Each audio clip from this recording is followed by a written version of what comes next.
Some people don't want peace. They want your reactions, your anger, your energy. The more you respond, the stronger they become. But what happens when you give them nothing? No emotion, no reaction, no supply, just silence. That's the gray rock method, the psychological trick toxic people can't handle. Gray rock isn't about being weak. It's about becoming unreachable. Think about a rock on the ground. It doesn't respond. It doesn't fight back. It doesn't explain. It doesn't care. That's what you become. Boring, neutral, emotionless, still polite, but completely unavailable. And toxic people? They starve because your reactions were the only thing feeding them. Toxic people thrive on emotional chaos. When you argue, they win. When you defend yourself, they win. When you overthink, they win. But when you stop reacting, their entire game collapses. Try this. They attack you. You're useless. Regular person. That's not true. Why would you? Gray rock.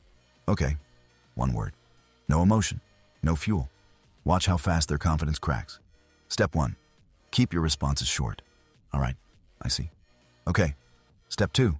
Show zero emotional reaction. Flat tone, neutral face, slow breathing. Step 3. Don't share personal details. Your life becomes private. Your mind becomes unreachable. Step 4. Be boring every time. Consistency is your armor. One emotional slip, and they know they can still control you. The gossip. Did you hear what he did? Your response. No. Then life continues. The provoker. You think you look good in that? You. The manipulator. I guess you don't care about me at all. You. I understand. You acknowledge, but you never engage. Use gray rock when you're dealing with a manipulator. You can't avoid someone toxic. You're co-parenting with a narcissist.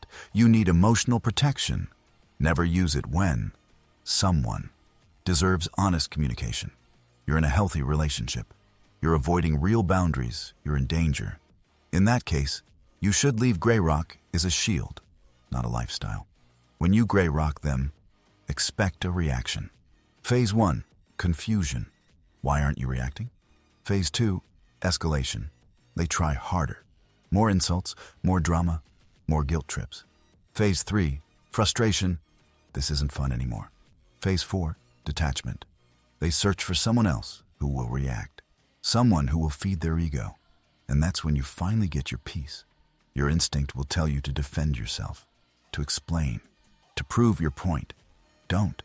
Every reaction is a gift to them, a gift they don't deserve. Hold your ground. Stay calm. Stay boring. Stay empty. This is psychological discipline. This is how you take your power back. Gray rock isn't about being emotionless forever. It's about choosing who gets access to your emotions. Some people weaponize your feelings, so you stop giving them ammunition. You become a wall they can't climb, a mind they can't manipulate, a soul they can't touch. That's the power of gray rock. Silence, neutrality, control. If you're dealing with someone toxic, stop arguing, stop reacting, stop feeding them. Become a gray rock. Let their frustration destroy their interest, and walk away with your peace, untouched.